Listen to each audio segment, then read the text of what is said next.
नमस्कार. आजच्या व्हिडिओ लेक्चरमध्ये आपण पार्ट 3 चं व्हिडिओ लेक्चर चालू करतोय. Admission of partners learn with fun.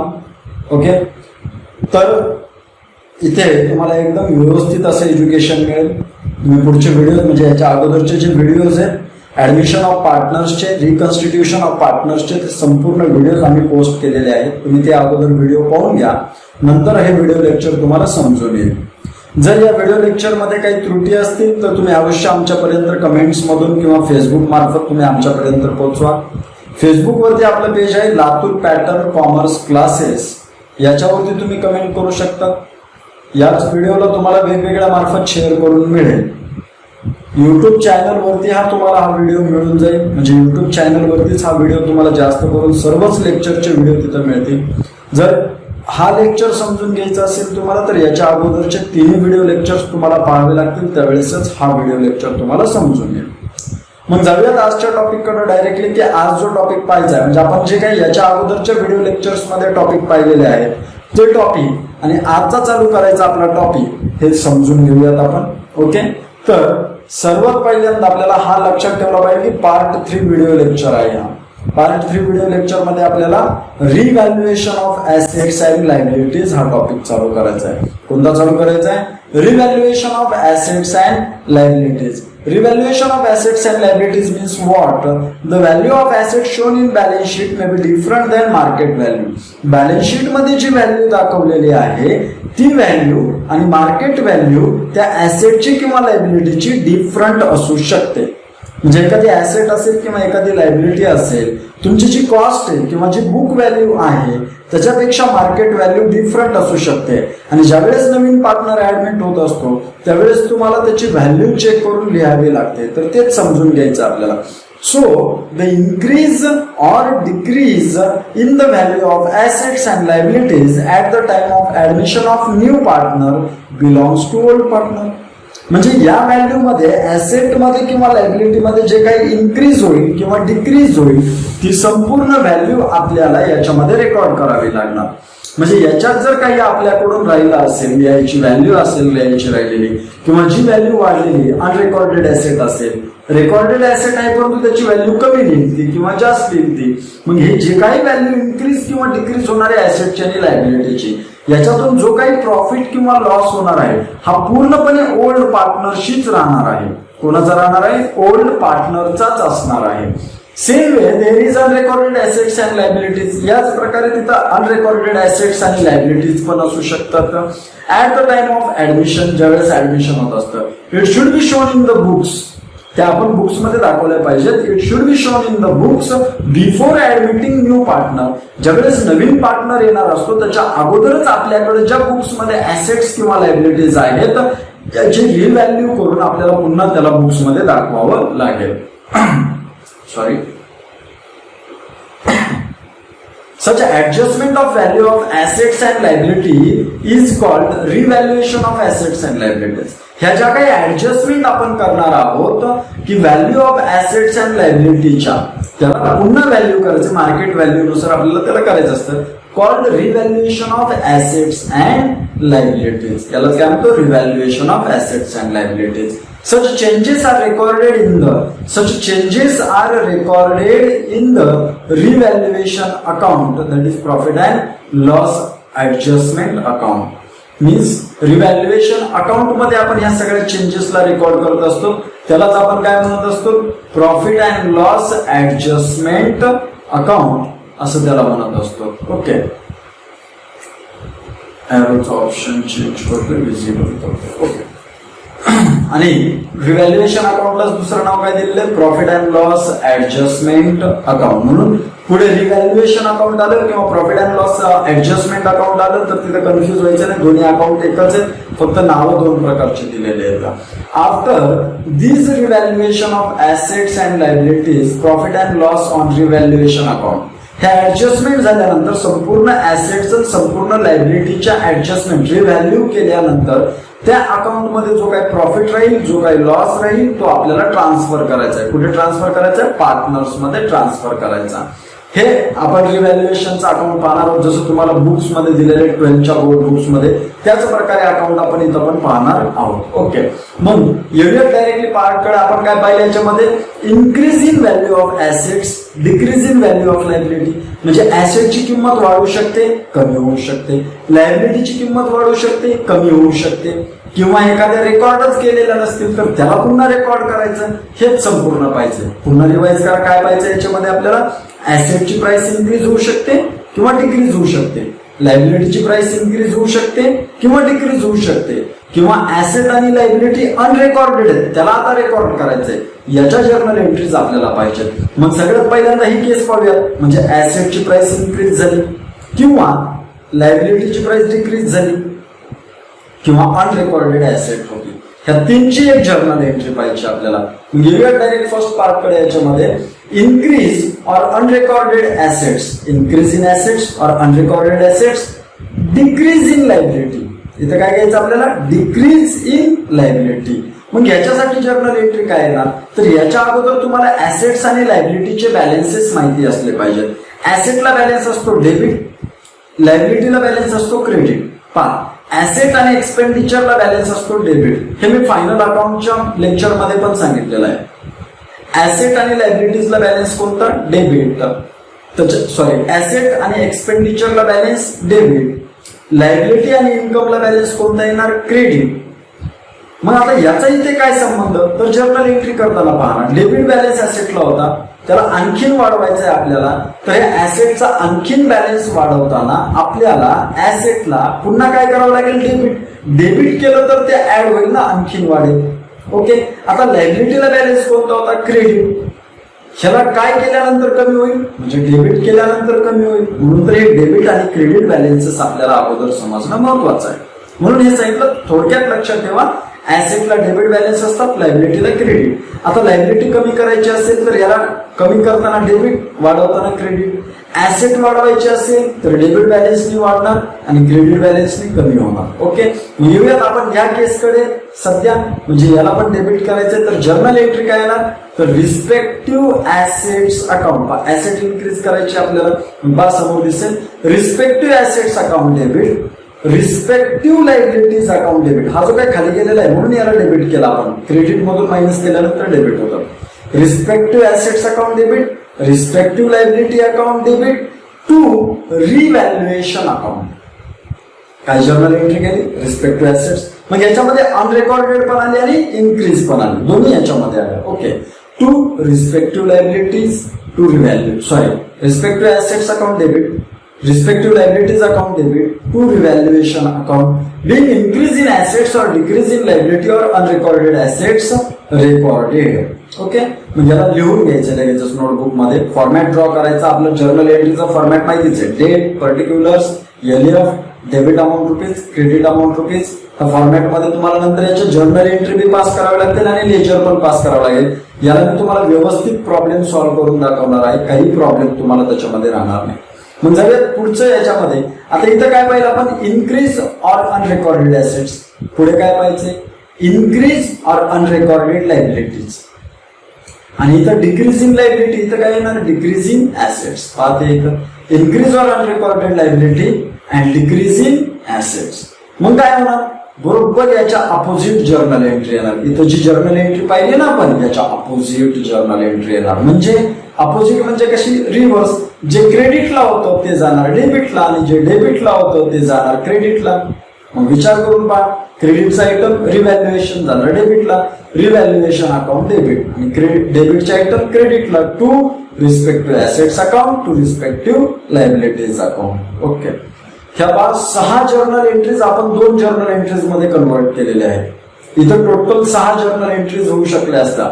पहिली journal entry increase in assets, दुसरी अनरेकॉर्डेड ऍसेट, तिसरी डिक्रीज इन लायबिलिटी, चौथी increase in liability, unrecorded liability, decrease in assets. याचे रिलेशन सेमच होणार आहेत ना. याला बायफर्केट कसं केलेलं आहे आपण, सेपरेट कसं केलेलं आहे, की इन्क्रीज ऑर अनरेकॉर्डेड लायबिलिटी याच्यामध्ये काय होणार आहे, दोघांना बॅलन्स क्रेडिटच मिळणार, डिक्रीज इन ऍसेट क्रेडिटच बॅलन्स आहे म्हणून याचा एक ग्रुप केला आणि हे डेबिट बॅलन्सचा एक ग्रुप केला आपण. अशा प्रकारे 2 जर्नल एंट्रीज केल्या. नसतील समजत तरी एंट्री लिहून घ्या, तुम्हाला हळूहळू व्यवस्थित समजून येईल. Practice makes man perfect. Okay, जेवढं प्रॅक्टिस करतात तेवढं तुम्हाला परफेक्शन याच्यामध्ये येत चालेल. आणि ज्यावेळेस प्रॉब्लेम चालू होतील त्यावेळेसचे लेक्चर मिस करू नका, फर्स्ट प्रॉब्लेमचं लेक्चर मिस करू नका. पुढच्या पार्टकडे जाऊयात आपण. पुढे काय सांगितलं, transfer of profit to old partners. ह्या रिव्हॅल्युएशन मध्ये जो काही प्रॉफिट राहिला असेल तो ओल्ड पार्टनरला ट्रान्सफर करताना. तर याच्यासाठी फायनल अकाउंट जर तुम्हाला लक्षात असेल तर फायनल अकाउंट मध्ये ज्या प्रकारे आपण ऍडजस्टमेंट केलेले आहे की प्रॉफिट ट्रान्सफर केलेलं आहे पार्टनर्स कॅपिटलला, तिथून सेम तसाच आहे. फक्त इथं प्रॉफिट अँड लॉस अकाउंटच्या ठिकाणी नाव काय, रिव्हॅल्युएशन अकाउंट. मग इथं प्रॉफिट जर असेल, transfer of profit to old partners, मग journal entry revaluation account debit to old partners capital oblique current account. Capital account दिलं असेल तर कॅपिटल अकाउंटला फ्लक्च्युएटिंग मेथड नुसार, आणि करंट अकाउंट दिलं असेल म्हणजे फिक्स्ड कॅपिटल मेथड वापरली याच्यामध्ये तर करंट अकाउंटला प्रॉफिट ट्रान्सफर करा. Being revaluation profit transfer to old partners capital oblique current account in old ratio. पुढे transfer of loss to old partners. Loss transfer केला कोणाला, ओल्ड पार्टनर्सला. मग याच्यात अपोजिट जर्नल एंट्री होणार, म्हणजे पुन्हा तेच डेबिट जाणार क्रेडिटला आणि क्रेडिट जाणार डेबिटला. जसं की इथं old partners capital oblique current account debit to revaluation account being revaluation loss. इथे होतं रिव्हॅल्युएशन प्रॉफिट, इथे आहे revaluation loss. Transfer to old partners capital oblique current account. लिहून घ्यायच्या ते आपण एंट्रीज. चलूयात पुढच्या पार्टकडे. हे होतं specimen of revaluation that is profit and loss adjustment account. मी सांगितलं 2 पार्ट आहेत त्याला, तर याला व्यवस्थित समजून घेऊयात. आपण जे आता एंट्री केले ना त्याच एंट्री याच्यामध्ये आलेल्या आहेत. Specimen of revaluation of profit and loss adjustment account. पहा ही आली ऍसेट. ऍसेट कोणती, डिक्रीजिंग ऍसेट. ही आली बाय इन्क्रीजिंग ऍसेट. त्या झाले इन्क्रीज, म्हणजे ऍसेट इन्क्रीज झाली, डिक्रीज. इन्क्रीज झाली तर क्रेडिटला, डिक्रीज झाली तर डेबिटला. कारण इन्क्रीज झाल्यानंतर प्रॉफिट झाल्यासारखं होणार आहे, आपल्याला प्रॉफिट होणार आहे. आणि रिव्हॅल्युएशन अकाउंट याला आपण असं टर्मिनेट करू, असं समजूयात की हे नॉमिनल अकाउंट आहे. रिव्हॅल्युएशन अकाउंटला काय समजूयात आपण, हे नॉमिनल अकाउंट आहे. मग नॉमिनल अकाउंट समजून काय होणार, credit all income and gains, debit all expenses and losses. मग इन्क्रीज झाल्यानंतर सपोज 10,000च्या ऍसेटची प्राइस तुमची 15,000 रुपये झाली.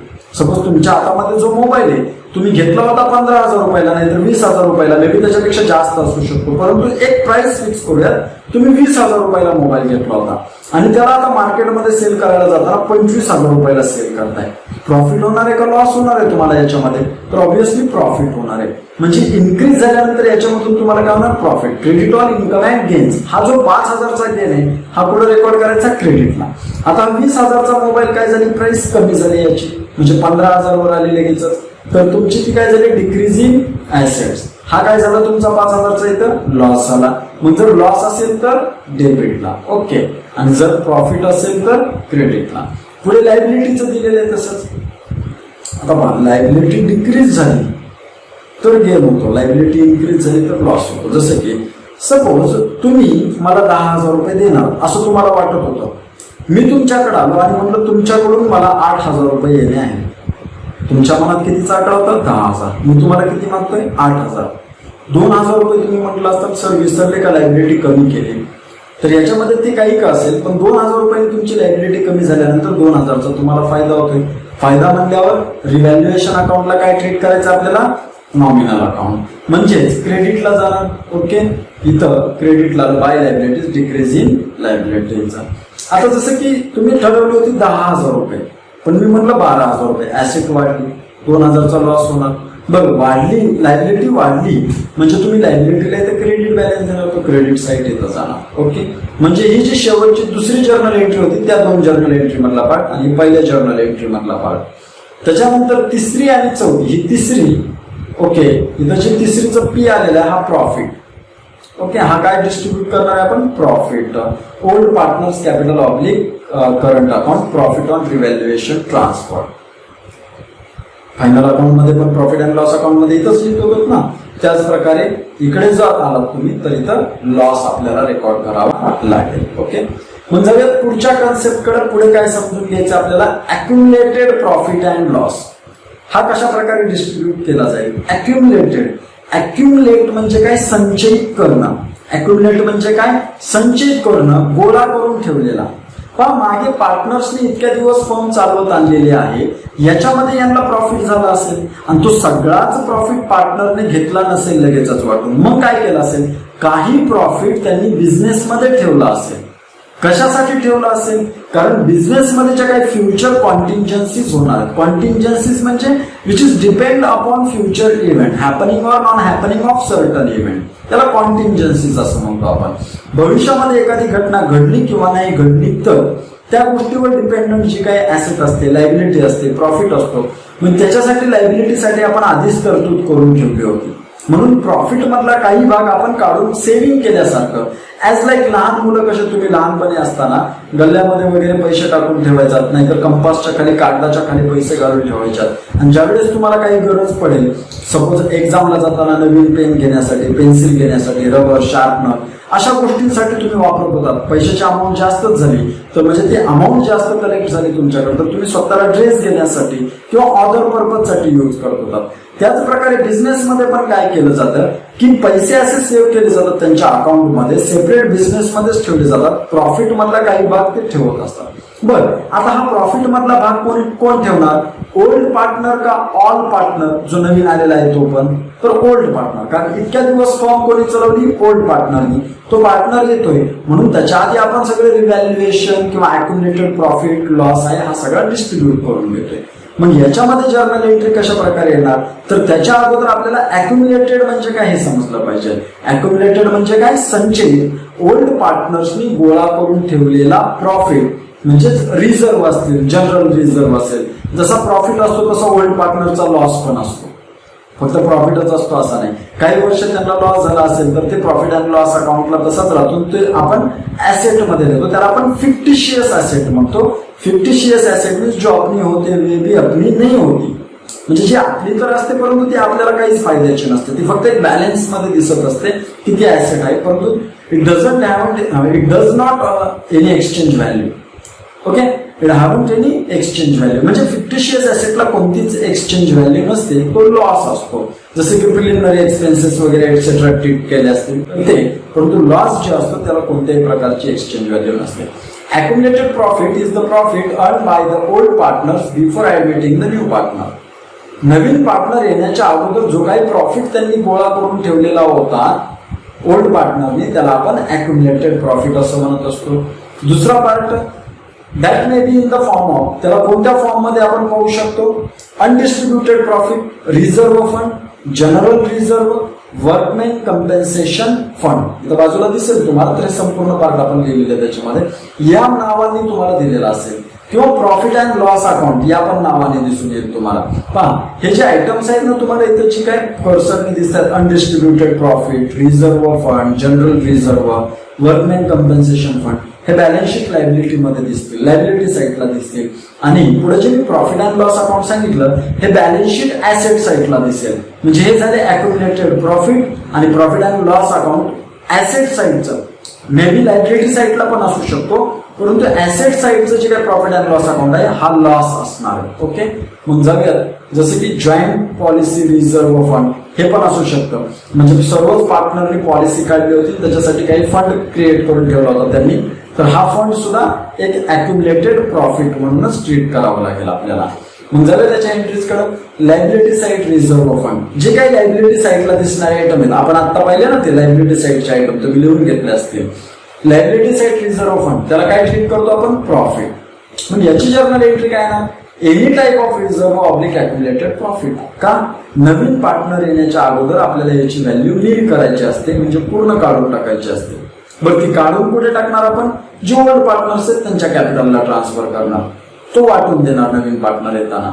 मग ही लायबिलिटी साईड आहे, तुम्हाला आधीच काय सांगितलं, लायबिलिटी साईड रिझर्व्ह. लायबिलिटीला कोणता बॅलन्स असतो, क्रेडिट. रिझर्व्ह फंडला कोणता बॅलन्स येणार, प्रॉफिटला कोणता बॅलन्स असतो, क्रेडिट. आता त्याला बंद करायचं म्हटल्यानंतर कोणता द्यावा लागणार आपल्याला, डेबिट. म्हणून आता इथून पुढे ते बुक्स मध्ये लिहायचं नाही, ते डायरेक्टली कॅपिटल मध्ये इथं क्लोज केलं आपण त्या प्रकारचं. Any type of reserve oblique accumulated profit account debit to कोणाला वाटून द्यायचंय, कॅपिटल ऑब्लिक करंट, कोणते old partners. So to old partners capital oblique current account. Being reserve accumulated profit transfer to old partners. काय येतं बा रेड याच्यामध्ये, profit. पुढची asset side reserve fund. Asset साइडला जो रिझर्व्ह असणार, आता त्याला काय ट्रीट करायचं आपल्याला, लॉस. म्हणजे याची जर्नल एंट्री काय येणार, तर याच्या अपोजिट. म्हणजे ओल्ड पार्टनर इथं क्रेडिटला गेले, इथं डेबिटला येणार आणि ते रिझर्व्ह क्रेडिटला जाणार. Journal entry old partners capital oblique current account debit to any type of reserve oblique accumulated profit account. Being accumulated profit transfer to old partners. आता आपल्याला याच्यानंतर जे शिकायचंय, याच्यानंतर शिकताना ओके,